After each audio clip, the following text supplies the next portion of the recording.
पीढ़ी, नए भारत, नई शताब्दी और भारत के नए इतिहास के नेता थे।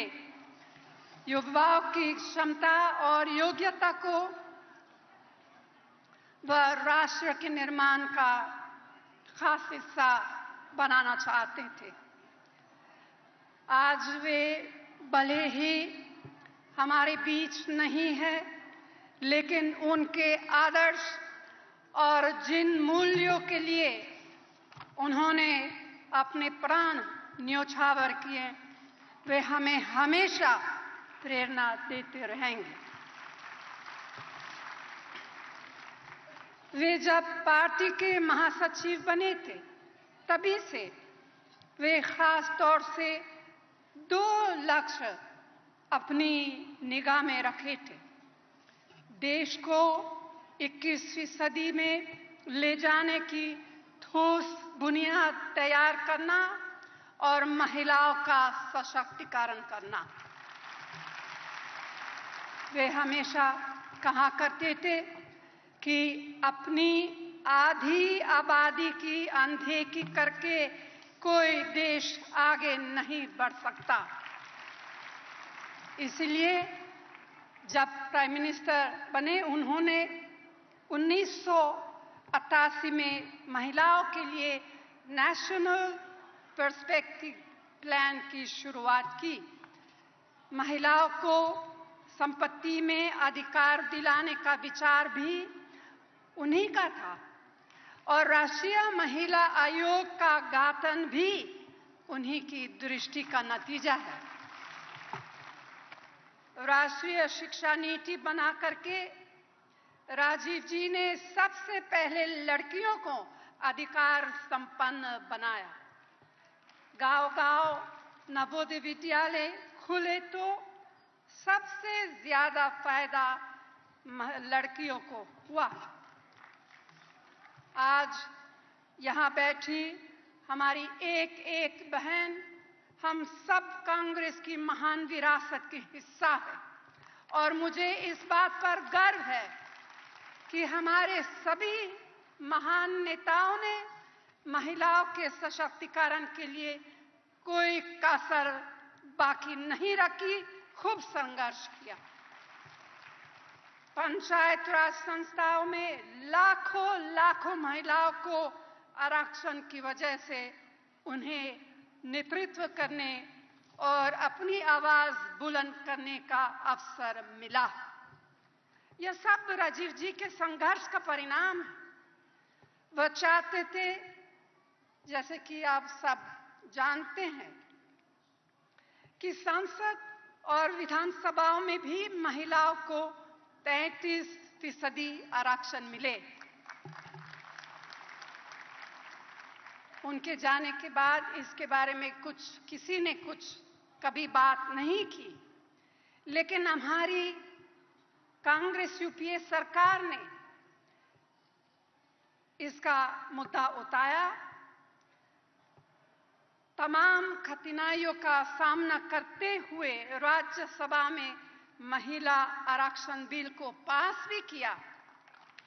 दुर्भाग्य से कुछ राजनीतिक दलों के कारण लोकसभा में वह पास नहीं हो पाया, लेकिन आज जैसे कि हमारे यहाँ शोभा जी और हमारी बहनों ने कहा, आज हम विपक्ष में हैं, लेकिन कांग्रेस महिला आरक्षण के अपने संकल्प से पीछे नहीं हटेगी और इस एनडीए सरकार पर पूरा दबाव बनाएंगे कि वह जल्दी से जल्दी ही इस विधेयक को पारित करे।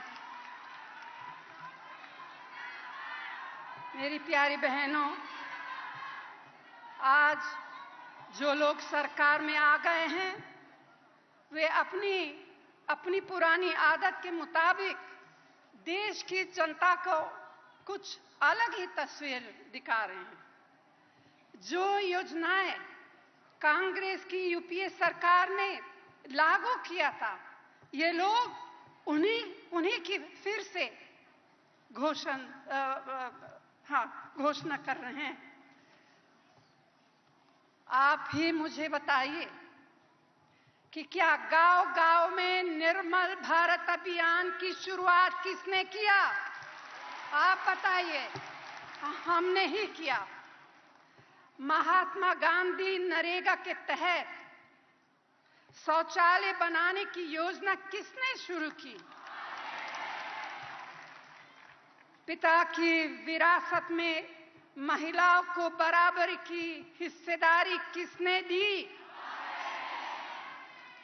उन्हें घरेलू हिंसा से बचाने के लिए सख्त कानून किसने बनाया? लाखों लाखों महिलाओं को आर्थिक रूप से अपने पैरों पर खड़ा करने के लिए सेल्फ हेल्प ग्रुप्स को बढ़ावा किसने दिया? स्वरोजगार के लिए कम ब्याज पर कर्ज देने की व्यवस्था किसने शुरू किया? 4,80,000 महिलाओं को आशा योजना में नियुक्ति किसने किया? यह सब काम कांग्रेस की यूपीए सरकार ने किया है। हमने बच्चों के जन्म के समय माताओं को अस्पतालों में सभी सुविधाएं और दवाइयां पूरी तरह मुफ्त देने की योजना लागू की। बुजुर्गों और महिलाओं के लिए पेंशन की व्यवस्था कांग्रेस की हमारी यूपीए सरकार ने ही शुरू की। यही नहीं, हमने ही इंडिपेंडेंस के बाद, आजादी के बाद पहली बार महिला राष्ट्रपति और लोकसभा अध्यक्ष बनाया।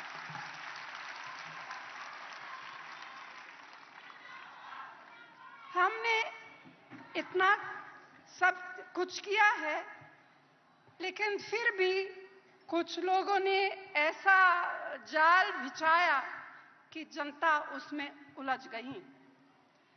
हमारे काम, हमारी उपलब्धियां एक तरफ रह गए और नकली सपने दिखाने वाले आगे निकल गए। लेकिन कोई बात नहीं, हार जीत जिंदगी का हिस्सा है। असली बात तो है अपने उसूलों पर कायम रहना। और मैं सिर ऊंचा करके कह सकती हूं अब सबके साथ कि कांग्रेस ने चुनावी सियासत में फायदा उठाने के लिए कभी अपने मूल्य और सिद्धांतों की कुर्बानी नहीं दी। मैं महिला कांग्रेस की अपनी सभी बहनों से इतना ही कहना चाहती हूं कि आप अपनी सामाजिक जिम्मेदारियों को सेवा भाव से निभाना शुरू करें। उनके लिए बनाई गई तमाम योजनाओं, तमाम कार्यक्रमों और कानूनों की सुविधाएं दिलाने में हाथ बंटाएं। गांव-गांव जाएं, जहां-जहां कहीं महिलाओं से अन्याय और शोषण होता देखें, वहां थाने और कचहरी तक जाकर उन्हें न्याय दिलाने में सहायता करें। भ्रूण हत्या, दहेज, महिलाओं पर घरेलू हिंसा और बलात्कार जैसे जुल्मों से हमारा सिर शर्म से झुक जाता है। हमें इन अपराधों के खिलाफ अपनी आवाज और जोरदार तरीके से उठानी है। हमें एक दूसरे की आवाज बनना है, एक दूसरे की ताकत बनना है और कांग्रेस को मजबूत करना है। मुझे पूरी उम्मीद है कि आप इस सम्मेलन के बाद यही इरादा और संकल्प लेकर जाएगी कि कांग्रेस की आन बान शान फिर वापस लाने के लिए हमें कोई कसर बाकी नहीं रखनी है। भले ही हमारे संघर्ष का रास्ता थोड़ा लंबा हो सकता है और हमें बहुत मेहनत करनी होगी, लेकिन मैं आपको विश्वास दिलाती हूं कि अगर हम सब मिलजुल कर जमीनी काम करेंगे तो वो दिन जल्दी दूर नहीं है जब कांग्रेस फिर से अपने शिखर पर होगी। इन्हीं शब्दों के साथ मैं आप सभी को यहाँ आने के लिए धन्यवाद देती हूँ। धन्यवाद। जय हिंद। धन्यवाद मैडम। कांग्रेस पार्टी के महिला सम्मेलन में बोलती हुई कांग्रेस अध्यक्ष सोनिया गांधी और उन्होंने कहा कि लगातार महिलाओं के विकास के लिए कांग्रेस पार्टी ने काम किया, लेकिन मोदी सरकार पर बड़ा हमला बोला। सोनिया गांधी ने कहा कि ये हमारी ही योजनाएं हैं जिन्हें आगे लेकर जा रही है मोदी सरकार, और ये भी कहा कि एक तरफ हमारा काम है जो नकली सपनों में उलझ कर रह गया। और उन्होंने ये कहा कि सारे काम यूपीए सरकार के किए हुए हैं, लेकिन नकली सपने दिखाने वाले लोग आगे निकल गए। एनडीए सरकार पर बड़ा हमला बोला, कहा कि ये हमारी ही योजनाएं जिन्हें आगे लेकर बढ़ी है। वर्तमान सरकार निर्मल भारत अभियान की शुरुआत हमने की। ये भी कहा कि महिला आरक्षण को लेकर हम कृत संकल्प हैं। विपक्ष में होने के बावजूद हम महिला आरक्षण को लेकर दबाव बनाएंगे। इस वक्त की बड़ी खबर आपको दे दें, मोदी सरकार पर कांग्रेस अध्यक्ष सोनिया गांधी ने बड़ा हमला बोला है। महिला सम्मेलन में बोलते हुए ये कहा कि कांग्रेस की योजनाओं पर ही चल रही है मोदी सरकार, नकली सपने दिखाने वाले आगे निकल गए। यूपीए सरकार ने बहुत काम किया था, लेकिन उस काम को लोगों तक नहीं पहुंचा पाई।